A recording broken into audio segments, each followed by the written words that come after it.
transferred from me to you. It cannot be transferred. It will not be caused.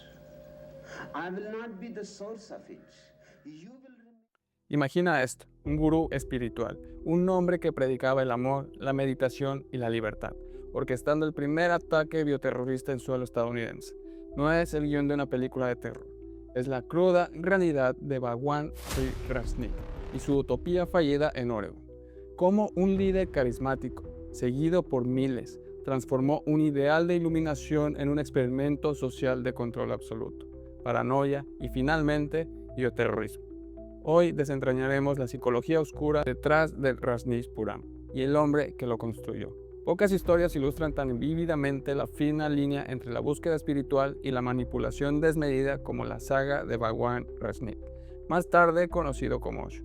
Nacido en India como Rajneesh Chandra Mohan Jain, este controvertido místico emergió en la década de 1970 como una figura magnética, atrayendo a legiones de occidentales desencantados con la sociedad moderna. Su mensaje era revolucionario para muchos. Una mezcla ecléctica de espiritualidad oriental, filosofía occidental, terapia de grupo y, lo más notorio, una abierta defensa del sexo y el hedonismo como caminos hacia la iluminación.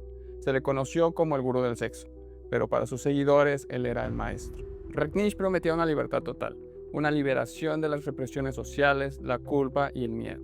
Sus enseñanzas sobre la meditación dinámica, el amor libre y la búsqueda de la verdad interior resonaron profundamente en una generación que buscaba un propósito más allá del materialismo.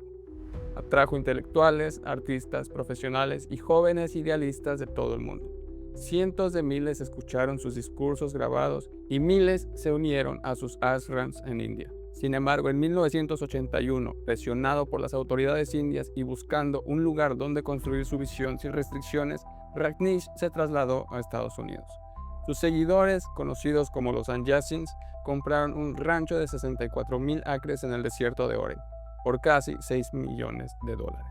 Era un lienzo en blanco para su utopía, el Rajneeshpuram. La promesa era construir una ciudad de conciencia, una comuna autosuficiente donde la meditación, el trabajo duro y la libertad individual convergerían.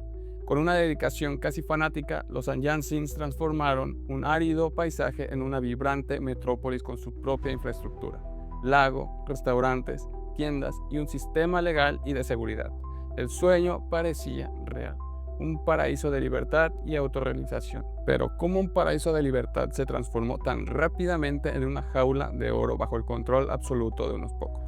La respuesta está en la sutil pero implacable erosión de la voluntad individual. A medida que Rajneeshpuram crecía, también lo hacía el poder de su líder y de su círculo íntimo. La figura clave en este proceso fue Mahanat Sheela, la secretaria personal de Rajneesh, carismática, inteligente y absolutamente despiadada. Sheela se convirtió en la mano derecha del gurú, el brazo ejecutor de su voluntad y la verdadera arquitecta de la estructura de poder de Rajneeshpuram. Bajo su dirección, la comuna empezó a transformarse. Las reglas se volvieron más estrictas, la disidencia se reprimió y la obediencia ciega se convirtió en la moneda de cambio. Los Sannyasins donaban todas sus posesiones, su tiempo y su energía a la comuna, trabajando largas horas por poco o ningún pago.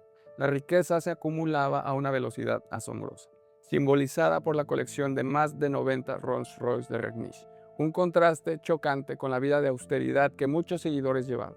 El aislamiento de Rajneeshpuram del mundo exterior no solo era físico, sino también psicológico. Se estableció una realidad alternativa donde la comuna era el centro del universo y el exterior era visto con sospecha y con hostilidad. Psicológicamente, esta dinámica líder-seguidor es un estudio fascinante. Los Sannyasins, a menudo personas bien educadas y con buenas intenciones, experimentaron una profunda disonancia cognitiva. ¿Cómo reconciliar la promesa de libertad con la creciente autocracia? El cerebro resuelve esta tensión racionalizando, adaptándose y finalmente aceptando la nueva realidad. La presión del grupo, la necesidad de pertenecer y la idealización del líder condujeron a una pérdida gradual de la autonomía individual. La crítica se convirtió en traición y la lealtad se midió por la sumisión. El sueño de la iluminación se había convertido en un experimento de control social. Las tensiones con los residentes locales de Antelope, un pequeño pueblo de Oregon, se intensificaron rápidamente. Lo que comenzó como un choque cultural y legal sobre los permisos de construcción y la zonificación escaló a una confrontación abierta. Los retniches, en un intento por obtener el control político, comenzaron a registrar a miles de personas sin hogar para que votaran en las elecciones locales y tomaran el control del gobierno del condado. Los residentes de Oregon se sintieron amenazados y vieron su modo de vida en peligro. La paranoia se disparó. Lo que comenzó como un conflicto legal por la tierra escalaría de forma inimaginable a una confrontación que justificaría para ellos la violencia más extrema. Estaban preparados para cruzar cualquier límite. La respuesta fue sí. Rajneeshpuram empezó a militarizarse. Se adquirieron armas, se entrenaron guardias de seguridad armados y se construyó una fuerza de policía interna. La retórica de nosotros contra ellos se volvió omnipresente. Los enemigos no eran solo los habitantes de Antelope o las autoridades de Oregon. La paranoia también se dirigía hacia el interior. Sheila y su círculo sospechaban de cualquiera que cuestionara su autoridad, llegando a envenenar a miembros de la propia comunidad que consideraban una amenaza, utilizando tranquilizantes y sustancias tóxicas. La despersonalización del otro como enemigo, ya sea externo o interno, sirvió para justificar cualquier agresión como una defensa necesaria ante una amenaza existencial percibida. La utopía se había transformado en una fortaleza sitiada, y sus líderes estaban dispuestos a todo para mantenerla. La confrontación alcanzó su punto álgido en 1984. Con las elecciones locales acercándose, la cúpula de Rajneeshpuram ideó un plan para inclinar la balanza a su favor de forma definitiva.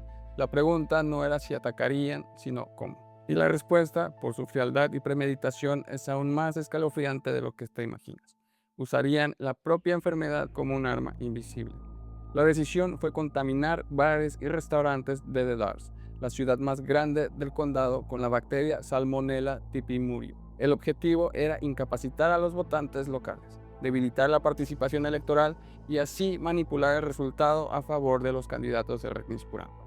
Los detalles de la operación revelan una audacia y una frialdad perturbadora. Miembros del círculo de Sheila, entrenados en laboratorios clandestinos dentro de la comuna, cultivaron cepas de salmonela. Luego, en varias etapas, esparcieron el agente patógeno en ensaladas, aderezos y otros alimentos en 10 restaurantes y supermercados locales. La operación fue un ensayo para un ataque a mayor escala, pero sus consecuencias fueron devastadoras. Cientos de personas comenzaron a experimentar fiebre, diarrea y vómitos. Los hospitales se vieron abrumados. En total, más de 750 personas se enfermaron y 45 requirieron hospitalización. Aunque afortunadamente no hubo muertes directamente atribuidas al ataque, el pánico se apoderó de la comunidad. Las autoridades de salud pública quedaron perplejas. ¿Era un brote natural o algo más siniestro? La fuente de la enfermedad permaneció oculta durante casi un año, hasta que la verdad emergió de las sombras de Rajneeshpuram. La verdad finalmente salió a la luz gracias a la deserción de algunos Anjansis desilusionados y a una investigación exhaustiva del FBI. Los agentes descubrieron los laboratorios de cultivo de salmonela y las pruebas de la conspiración. El mundo se estremeció al conocer la magnitud del primer ataque bioterrorista en suelo estadounidense. Más de 750 personas enfermas.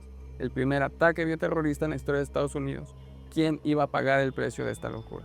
Y más importante, ¿qué podíamos aprender de esta tragedia sobre la naturaleza humana y el poder?